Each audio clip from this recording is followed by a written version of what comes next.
नाज़रीन इकराम, जैसा कि आप जानते हैं कि दुनिया भर में 25 नवंबर से लेकर 10 दिसंबर तक औरतों के ख़िलाफ़ तशद्दुद के इख्तिताम के लिए एक मुहिम चलाई जाती है। इस मुहिम में सरकारी सतह पर, गैर सरकारी सतह पर, अक़वाम मुत्तहिदा की सतह पर, बैनुल-अक़वामी, कौमी और लोकल सतह पर बहुत सारी तक़रीबात का एहतमाम किया जाता है। इन तक़रीबात के ज़रिए आवाम के अंदर शऊर और आगाही पैदा की जाती है ताकि लोगों को पता चले कि औरतों के हकूक़ क्या हैं और औरतों के ख़िलाफ़ तशद्दुद के क्या नताइज होते हैं। उसके नतीजे में अगर औरत को ऐसा एहसास पैदा हो कि वो महफूज नहीं, तो मुल्कों और कौमों की तरक्की भी रुक जाती है।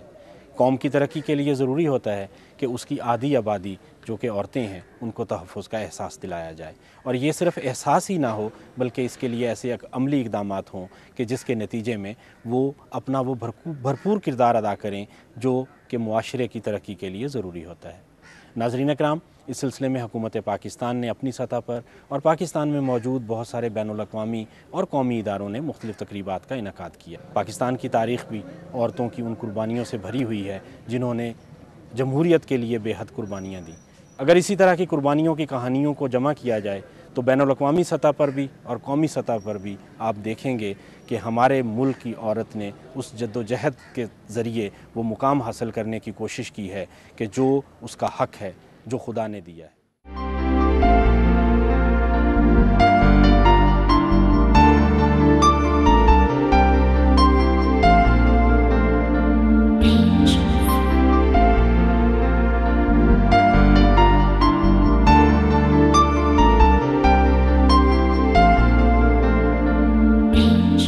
नाज़रीन इकराम, इस वक्त हमारे साथ मौजूद हैं ज़मुरत ख़ान साहब, जो कि बैतुल माल के चेयरपर्सन हैं पाकिस्तान में।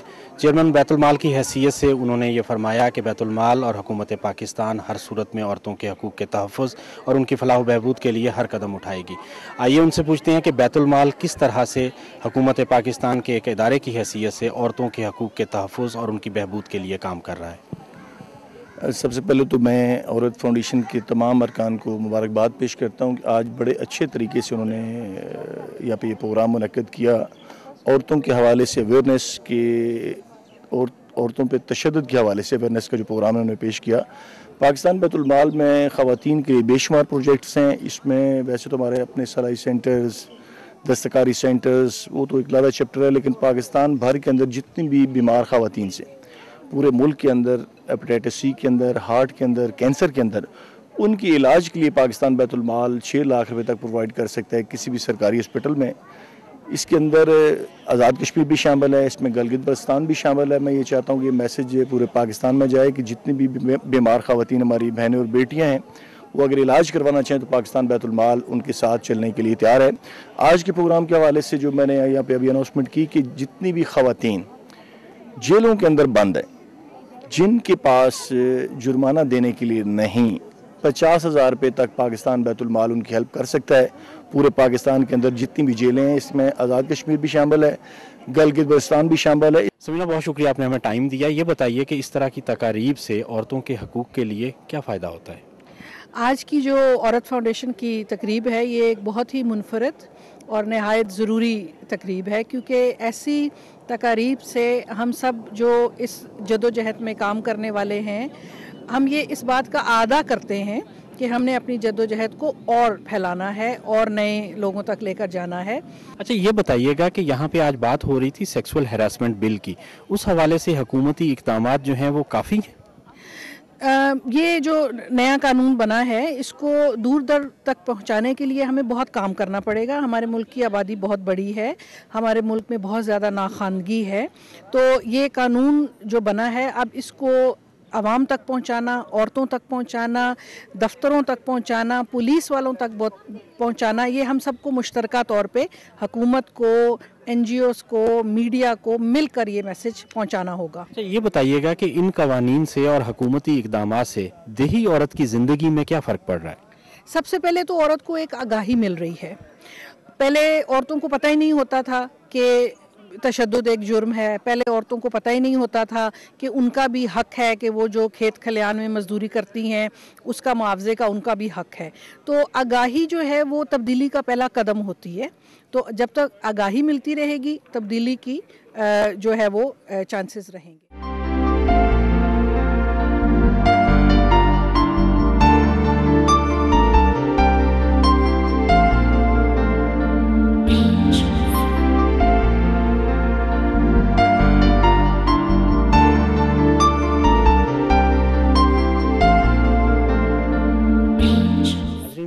साथ मौजूद हैं मोहतरमा आलिया मिर्ज़ा साहिबा, जो कि सहाफ़ी भी हैं और शायरा भी हैं। आइए उनसे पूछते हैं कि आज की तकरीब और औरतों के हकूक़ के हवाले से वो क्या कहती हैं और ख़ास तौर पर मीडिया का इस सिलसिले में क्या किरदार हो सकता है। जी, मैंने सहाफ़त से ज़्यादा शायरी और एक्टिविज़म की है और औरतों के हवाले से मीडिया से ज़्यादा पावरफुल ज़रिया नहीं है कि उनके इश्यूज़ को जो है हाईलाइट करने के लिए हमें मीडिया का ही सहारा लेना पड़ता है, चाहे वो स्ट्रीट थिएटर हो, प्रिंट मीडिया हो या इलेक्ट्रॉनिक मीडिया हो। तो ये इसमें तो कोई शक नहीं कि मीडिया के बगैर इन इश्यूज़ को उजागर करना भी मुश्किल होता है और इसकी आगाही भी देना जो है वो इसी के ज़रिए मुमकिन है। नईम साहब, पहले तो ये बताइए कि आपके मकासद क्या थे इस तकरीब के एहतमाम के लिए। हमारा मकसद एक तो ये जो औरतों पर तशद्दुद के ख़ात्मे के 16 दिन हैं फ़ालियत के, उसको कमेमोरेट करना है, यानी उसमें उस अज़्म का इरादा करना है कि हम इस मुल्क में औरतों पर तशद्दुद का ख़ात्मा चाहते हैं। अब उस पर इस ख़ात्मे के लिए हम चाहते हैं कि जो माशरा है उसके मुख्तलिफ़ तबक़ात को मुतहर्रिक किया जाए। अब माशरे के मुख्तलिफ़ तबक़ात में होता ये है कि अक्सर जो है वो फ़नून लतीफ़ा को नज़रअंदाज कर दिया जाता है, हमारे थिएटर को नज़रअंदाज कर देते हैं, हमारे जो रक़्स करने वाले लोग हैं, मौसीकी के लोग हैं, शायर हैं, अदीब हैं। तो हमारा मकसद ये था कि कल्चरल एक्सप्रेशन के साथ, यानी लोगों जो हमारी सोसाइटी का सकाफ़ती इजहार के ज़रिए हम औरतों पर तशद्दुद के जो मुख्तलिफ़ पहलू हैं उनको उजागर करें। फिर इसके साथ साथ आपने देखा कि यहाँ पर मुख्तलिफ़ जो स्टेक होल्डर्स हैं वो तशरीफ़ लाए, बैतुल माल के चेयरमैन आए, फर्स्ट पेमेंट बैंक की रिप्रेजेंटेशन थी। हमारा मकसद ये था कि लोगों को बताया जाए कि इस मुल्क में जंगल का राज नहीं है, यहाँ पर कवानीन मौजूद भी हैं और कुछ कवानीन बनने जा रहे हैं जिनका मकसद ये है कि इस मुल्क में अमन हो, जिसमें तशद्दुद का ख़ात्मा हो और लोग जो हैं वो सुख का सांस लें और इज़्ज़त वक़ार के साथ ज़िंदगी गुजार सकें। और ये कि औरतों में, जैसे ये कि औरतों का फंक्शन था, विमेन सॉलिडारिटी था, ये एक किस्म की यकजहती का इज़हार किया कि वो ख़ुद उनमें अपने एतमाद के ज़रिए, हम समझते हैं कि जब तक औरत में एतमाद है भी, हम उस एतमाद का हिस्सा हैं। हम चूँकि उस स्ट्रगल को सपोर्ट करते हैं तो हम उस एतमाद का हिस्सा हैं, उस बड़ी जद्दोजहद का हिस्सा हैं कि वो उस एतमाद के ज़रिए और उस यकीन के साथ वो इस सफ़र को आगे लेकर चलें और अपनी मंजिल को पाएँ।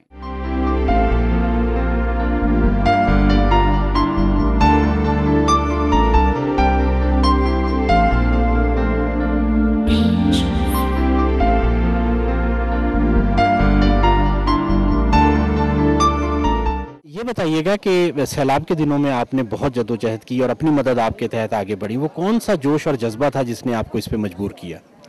क्योंकि मेरा ताल्लुक कम्युनिटी से है, मैं एक गांव से ताल्लुक़ रखती हूं, लोकल गवर्नमेंट सिस्टम का भी मैं एक हिस्सा रह चुकी हूं, उस हवाले से भी हम में एक जज्बा था।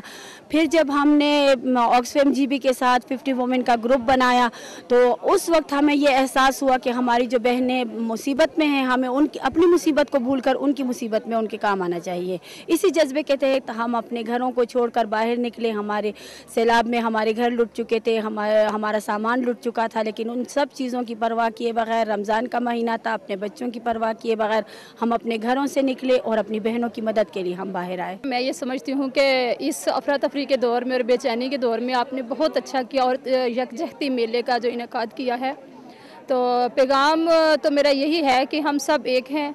जिस तरह से हम अपने डिस्ट्रिक्ट में 50 वुमेन लीडर्स के साथ एक ग्रुप की तरह चल रही हैं, अगर डिस्ट्रिक्ट सियालकोट के अलावा जिस तरह से मुख्तलिफ डिस्ट्रिक्ट में 50 वुमेन लीडर्स ग्रुप तश्कील दिए गए हैं, किसी किस्म की कोई ज़रूरत हो तो हम 50 वुमेन लीडर्स इनके लिए हाज़िर हैं।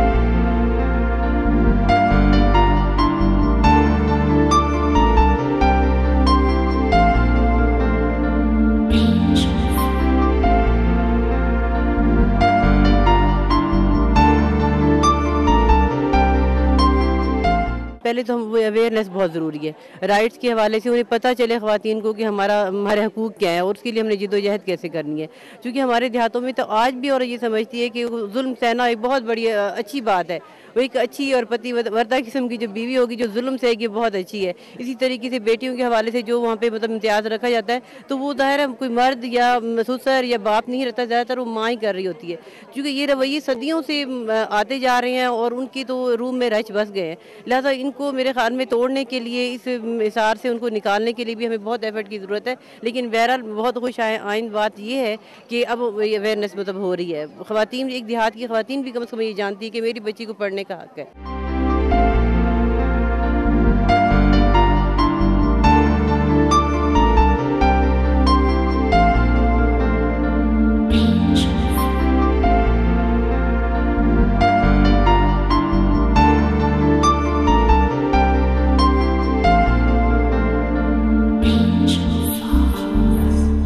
हमारे साथ मौजूद हैं ताहिरा अब्दुल्ला साहिबा, जो ह्यूमन राइट्स एक्टिविस्ट हैं। विमेंस राइट्स के लिए उन्होंने बेतहाशा काम किया है। आप हर कोई जानते हैं, मीडिया पे उनकी आवाज़ गूंजती रहती है। हमारे साथ हैं। ताहिरा, ये बताइएगा कि इस तरह की तकारीब यकीनन शऊर और आगाही को आगे लेके चलती हैं। आप समझती हैं कि क्या हम इतना फासला तय कर चुके अब कि जहाँ से हम 60 की या 50 की दिहाई में थे, वहाँ से कुछ कदम आगे हैं? कुछ कदम आगे हैं और कुछ कदम पीछे हैं।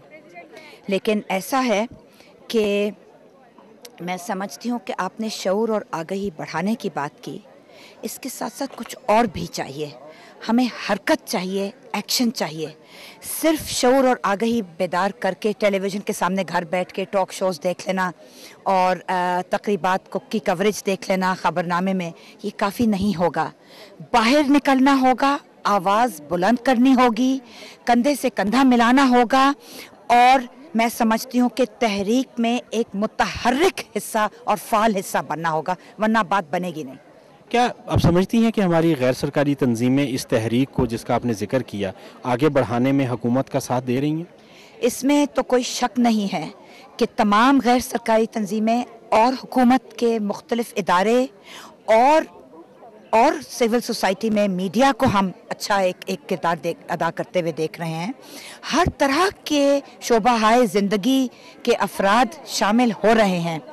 लेकिन जो बात मैं कह रही हूँ वो ये है कि तादाद काफ़ी नहीं अभी आई, क्योंकि आप पार्लियामान के दरवाजे पर दस्तक सिर्फ उस वक्त दे सकते हैं जब आपके पास इतना एक क्रिटिकल मास और एक इतनी तादाद हो जाए कि आप अक्सरियत में जाके कोई ना कोई कानून का मुसव्वदा पास करवा सकें और वो कानून बनवा सकें। की खूबी है वो औरत जो नई नस्ल को तख्लीक करती है, लेकिन आज उस औरत के साथ हम वो सलूक करते हैं कि शायद हमें कभी माफ़ ना किया जाए।